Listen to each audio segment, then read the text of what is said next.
Welcome to Dacey's Divas. Hi, I'm your host, Dacey. Today we have a true diva out there making a difference. She's huge in the beauty industry. She is a great mom, loves her dad. She is huge with autistic children. So please, please welcome this phenomenal diva, Erin Connors. Good morning. Good morning. How are you? Actually, it's afternoon. I know. I was just gonna say, I think we just hit afternoon, but it's all good. Thank you for having me. I'm so honored. Thank you. Excited. Yeah, well, really appreciate it. I love following you, Erin. I have followed you on your Facebook. We don't know each other, but we know mutual friends. Right. But I followed you for quite a few years, and you have an incredible story. You're always inspirational, uplifting. You have your good days and your bad days, but you always seem to put it out there and help other people that might have their bad days too. Absolutely. And their good days. Yes. And today is a special day because we're celebrating the 165th episode with you today. That Dacey's Divas. is so, I feel honored. 165 days Yep. is amazing. And amazing women like you that are out there making a difference. You should be proud. I'm proud of you. Always proud. It's proud to have women like you on the show. Let's tell the viewers a little about who you are first. I know you're from Lowell, and then we're going to get into your whole Big story. life. Yes. So I grew up pretty much in Lowell, Massachusetts. I'm one of 4 from a big family. Wow. Yes, so very family oriented. We grew up in Lowell, then we moved to Hudson, New Hampshire. Wow. I went to school in Boston for a couple years at Newberry College. I studied communications. Then when I turned 20, I think I had my associate's degree at that point. Didn't know what I was doing, but I don't think at that point. I don't think anybody does at 20. No, it's a crazy age to be pressed to figure out what we're going to do in this world. But I actually had been doing music for a little while I was in Boston on Newbury Street. I worked at a little record store called Biscuit Head Records, and I was just writing at the time, and they were kind of looking for a hip hop, female, and I love to write, so I was like, I could do that, and kind of started to write songs and rhymes. Wow. Yeah. How did you know all that? Because in those days, I mean, I don't know how old you are now, but that's unusual for doing hip hop and writing your own material. So where did you get the creative mind to do that? I guess I had a lot of friends in the music industry, and when I was at Newberry College, I worked at a few clubs, so that was my in. Oh, you did? Yeah. In Boston? Oh, yeah. I think Aria and Avalon, back then. So I kind of just fell into, I've always loved singing. So, and my mom loves to sing. My dad loves to sing, actually. So we're a musical family. So I never thought in a million years that that's what I would do. I kind of was like, I'm gonna go get my degree, I wanted to be this businesswoman. I had all these, thoughts. And then I happened to fall into somebody at 94.5, the radio station. Oh, wow. And they had introduced me to Warner Brothers and somebody that had an inside scoop, in New York City. And at 20, after I went just a couple years at Newberry College, I ended up going to a couple meetings off in the city. And I had a demo with I think it was a tape back then or a CD. And I had just a handful of songs, and I got a record contract with Warner Brothers when I was 20 years old, which was crazy. That is crazy. That's unbelievable. Wow. It is. I was good for you. Very shocked. talented. Oh, I was a nervous wreck, but I threw myself in that. I decided to wait on getting my bachelor's degree, which was important to me, but I thought, I don't think this opportunity is going to come again. So I moved out to New York City when I was 20. Without your family. Without my family, which was really, really hard. Young girl in the big city. Yes. And very, I would say my confidence back then isn't what it is now, but at 20 and 21, who really knows who they are, and when you're thrown into a city like that, and I already was a little bit uncomfortable because of the type of music they wanted me to do. I kind of wanted to sing, and they kind of wanted me to rap. Eminem was big at the time, so I had the same lawyer as Eminem, and so I was thrown into this big city, and it was really, really difficult. I became really anxious, and so I think around then, maybe a little bit before, was when my drinking kind of took a hold of me, and to go into big meetings with people like Russell Simmons and Jay-Z and Eminem, I always felt you were around a lot. yeah, I needed to have the liquid courage, which I'm not ashamed to talk about now. Before I was, but it kind of started my journey. I was signed to the record label in 2001. I ended up finally finishing my degree later in life. But yeah, so I did. I was out there for 3 years in the city. And you, right now, you're sober. It's been 11 years. So talk a little bit about that. Yeah. How did you get out of that whole, because that was huge for you. It was. Back then, 20 years old, you're in New York City, and here you are, a rapper. Right. I'm going to say first that I would not be here. I don't even know if I'd be alive if I didn't take that step and surrender. I think that was, and it is a big part I believe that.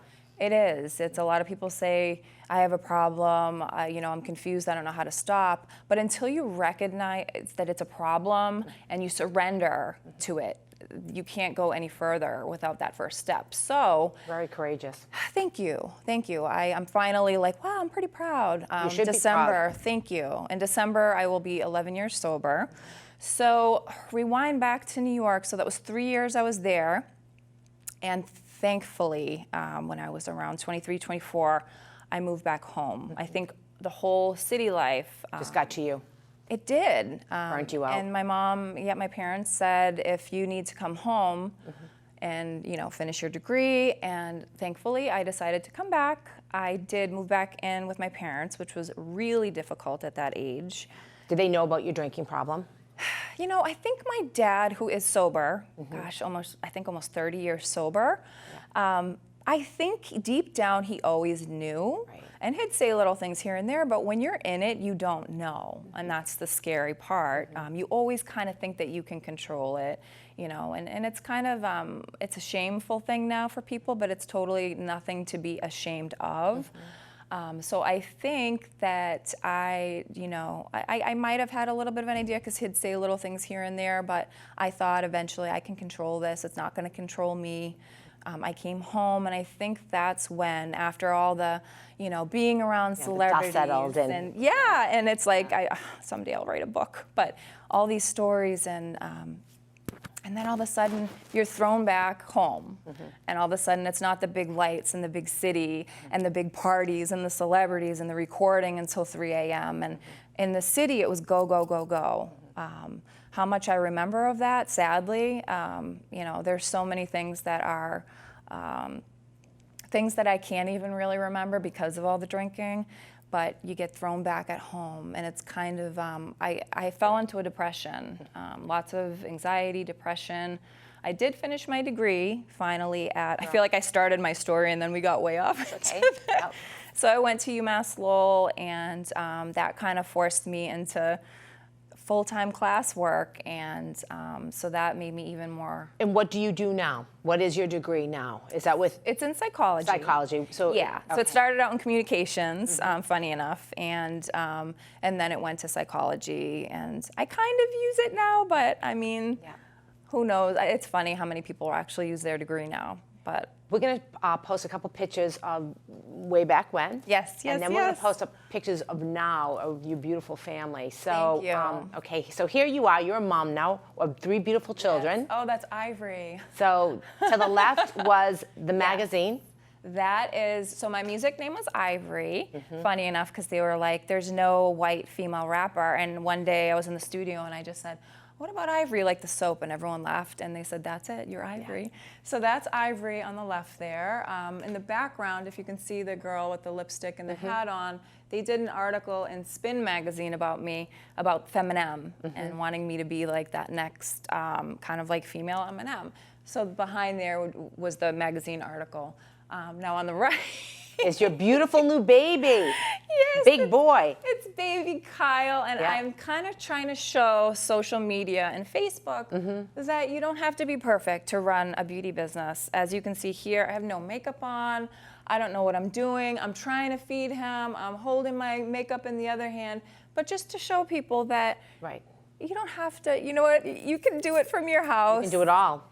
And yeah, so very different, but. And I love when you came in here today, Erin, you dropped off one of your sons, you've got the babysitter, your mom. So it's like you're juggling your life. Tell us a little bit about juggling your life. You help 300 women. Yes. You're doing Unique also. Yes. And you're, like you said, it's within. You know, It is. It's hard to build up confidence for yourself. You're always your worst enemy, aren't you? Oh my gosh, I am my worst enemy all the time. I say that to everybody.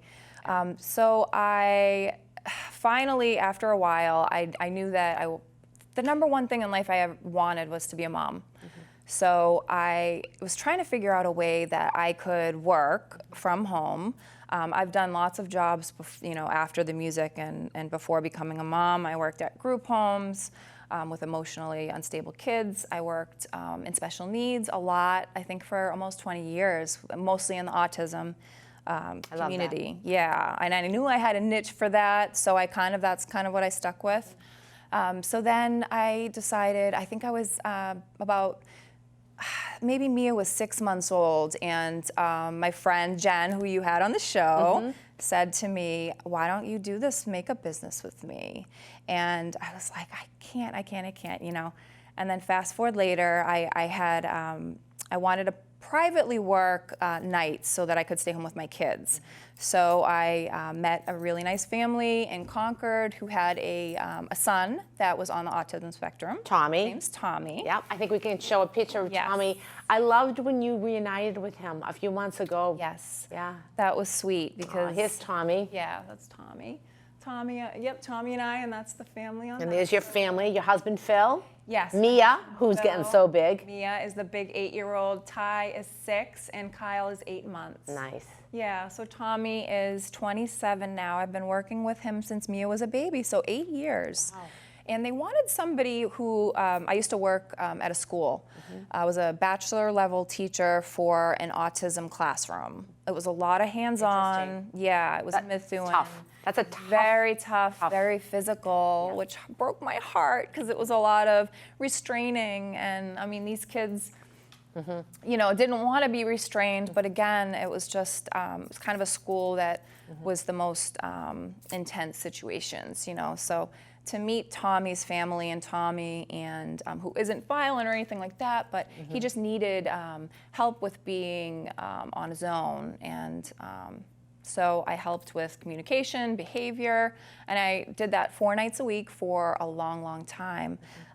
Like an hour or two? Do you? No, it was pretty much from the time he got out of his day program, anywhere between 3 and 4, until usually like 8 or 9 at night. That's a long time. Yeah, it worked well for me because I did 4 nights a week, so I was able to be home with the kids and not have to get daycare, and then I'd go to work, and it was kind of like a nice breakup to go and feel like I was giving, and because I know that Of course you are. I work well with, I knew that I had something, I have a lot of patience, so I knew I worked well in that department. Community. Yeah. And Tommy and I just clicked right away. So, 8 years later, we did have to take a break because of, COVID. Did he remember you?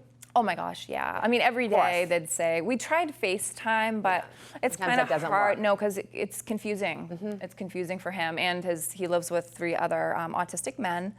And it was beautiful. I came back to pick him up, and it was just right where we left off, right back to Walden Pond. He loves black raspberry ice cream, and his little, he likes his schedule, and he likes to stay on his schedule. So we have a great time, and I do that twice a week now. I'm also at night.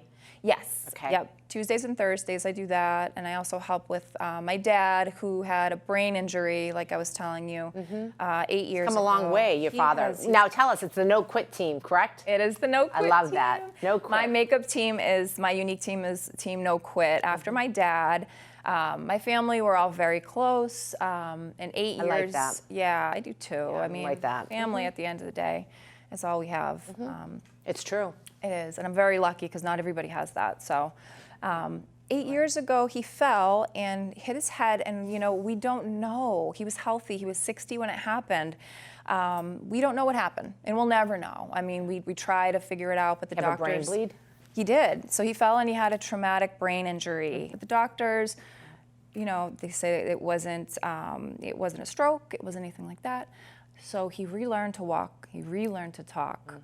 That's hard. His story, you can find it on YouTube if you type in No Quit ESPN. I followed you. You were there all the time. Oh my You know, gosh. You were always so great. He gives me the inspiration that I need every day. I mean, he had to relearn to walk and talk. I mean, and he looks at the positive to everything in life now, and he lives his life one day at a time, just as I do. Here he is. I love the mask that you gave him. Yes, he helps Toddy. me with my, yes, Toddy, hot Toddy. He helps me with my unique videos, and that was us in Maine a little bit ago. Every year good. we like to celebrate. He does look good. God bless him. After the brain injury, he unfortunately, when I was pregnant with Kyle, my 8-month-old, he was diagnosed with stage 3 rectal cancer. As if he hasn't already been through so much, we were all like, what? Thankfully, he, like a champ, went into it with a positive attitude. I took him, he did radiation, he did chemo, and he got back. He had a big surgery, and he does have a colostomy bag now. So for somebody still pretty young to have that after being really independent, it's difficult. It is difficult. Yeah, it is. How do you go through your day? How do you find a balance? It's tough. I know last week you posted you had a little bit of a setback, but yet you were inspirational and you said, I got through it. And yeah. So explain, help women. Yeah, I feel like when I put the drink down and I got sober, which I'll talk about in a minute, that little pivotal moment for me in deciding to get sober, I replaced my alcohol with running and with spin and with body pump. So, and it's funny, people sometimes say, well, it must be nice to have the time to do that. And I always say, you have to find the time. It's like scheduling a meeting for yourself every day, and that's important. It's important for me to be a better mom, to be a better friend, to be a better worker with Tommy, to be better with my kids, my husband. The workouts for me, it lifts anxiety, it helps me to feel more myself. So every day, no matter what it takes, whether it's a spin class for an hour, whether I get out for a run, it lifts me and it grounds me, and it kind of makes me feel like, okay, I got this. All those worries that get stuck in my head that are silly, that I think we all worry about silly things sometimes, they lift and I feel better. So every day, no matter what. That's what makes you strong, Erin. That's what makes you courageous, and I give you credit because you have to focus on something. Thank you. You didn't focus on a type of a goal. Right. You would be back where you were. You would never came out of what you came from. Right. And you've had dark days. I've had very dark days. I never in a million years thought that I would ever get sober when I was in that dark spot. And I happened to have crossed paths with somebody that was sober at that school that I was telling you about that I worked at, and she had to be real with me, and it was very tough love, and I needed that at the time. Otherwise, I don't think I ever would have made it. And she took me aside and said, listen, you have a problem. And I was mortified. I thought I was hiding everything so well, and she was absolutely right. She took me aside. She said, you're going to come to a meeting with me.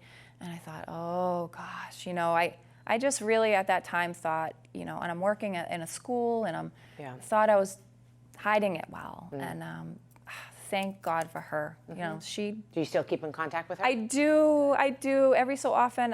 One of my main things in my life is being grateful.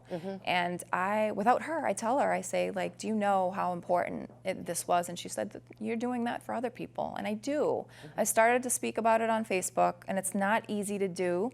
I go live for Unique, and I also tie in things that I feel are important, because there's so much shame surrounded in alcoholism, drug abuse, just being addicted, having an addiction. Nobody wants to talk about it. So I decided, as hard as it was, and I get nervous every time I go live. Every time I press that button, my heart starts to pound. I remember you went live about that a couple years ago, I think it was. Oh yeah. I try a handful of times a year to either do a post. It takes me forever to write because it's meaningful to me, and I know that it's meaningful to a lot of people, because when you see your comments, it's like, you can see all the people that are so lifted, Yes. and inspired. So that is important. It is. If you had a magic wand, what would you wish for a young woman today in this type of an environment? knowing what you've come from, Yeah. knowing where you are now. Yeah. I mean, here you are, a beautiful woman, Thank you. businesswoman, 3 beautiful children, Thank a husband. you. What I've always a wanted in caretaker, life. right? I finally have it all. It's not the glitz and glory and the record deal. It's always what I wanted. I would say, honestly, I believe that getting my confidence back when I joined with Unique, it's so important to feel validated. Didn't you not have your confidence? Oh, I before? lost it. I You lost did? it. And when you have an addiction, you kind of second guess and you don't trust yourself. So that's something I had to learn how to do again. I had to learn how to be me again. I got sober, I had that Band-Aid. So I was numbing myself constantly and I didn't really know who I was or how to feel. So once that lifted and all of a sudden I was Erin again, I wasn't Ivory anymore. I wasn't in the spotlight, I was Erin. Yeah. It was always Who am I? Right. And it's a scary feeling. And I think a lot of people don't even know where to begin. And that's why I go live. And when I start talking about it and I'm raw and real about it, and it's not something to be ashamed of. When something takes hold of you, whether it's drinking or drugs or eating, and people message me of all different walks of life and say, I saw your live or I saw your post and it really spoke to me and I really think I need help and where do I begin? That makes me feel like what I'm doing is worth it. It's worth getting nervous about. It's worth putting myself out there because I do think about that. I write stuff and then before I press post, I think, oh, like, is my husband gonna like it? You know, is my family gonna? And then I stop and I say, if one person can read this and say, you know Help what? one person. Then it's worth It is all worth the it. feelings of uncomfortable, you know, all the. It is. So yeah, if I had a magic wand, I just wish people would be more confident in themselves and know their worth, because we all have, you It's know, important. goals, and we all, you know, want to be ourselves without feeling, you know, feeling like the pressure. And I think a lot of people have to hide who they are because they're nervous and they're uncertain. So So true. confidence is everything. Where do we go? We're wrapping up. Can you believe it? Where do we go from here, Erin? We still have so much more to talk about. I know. Where do we go from here now? You're going to still be running. I'm going to still... You're going to be posting. Yes, I'm going to still be running as long as my legs can run. I'm so grateful to have, you know, the ability to be healthy and run. I would love to write a book, and I'm saying that out loud now so that I can hold myself to it. I just have so much to talk about as far as Yes, you do. music business and sobriety, and I just would love to share my walk and my journey with others to show them that they're not alone, that it's not shameful, and that there is a better life beyond being addicted. There's a beautiful life. I am so much happier now than I ever was in my drinking days. I can feel now, I can wake up and I can smile at my kids and I can know that they're seeing me, Erin, who I really am, and it's beautiful. I never thought I'd have that. I just feel so overwhelmed with how grateful I am for what I have today. I have a house, I have a husband who I love, 3 kids. It's amazing, and a huge support with my no-quit family. Well, you're an amazing diva. I have to give you my traditional Godiva chocolate. Now I can't pass it. I'll have to throw it over to you like I did for poor Jen because Hopefully of I can the catch. distance. Thank All right. you. Thank you so much for coming on the show. I feel blessed and honored, and I am just so proud of you for having a show like this to make all of us feel confident. Just getting that message made me feel so good. So thank you. Thank you. And if you know a diva like Erin Connors, please give us a huge shout out, right? Thank you for coming on the show.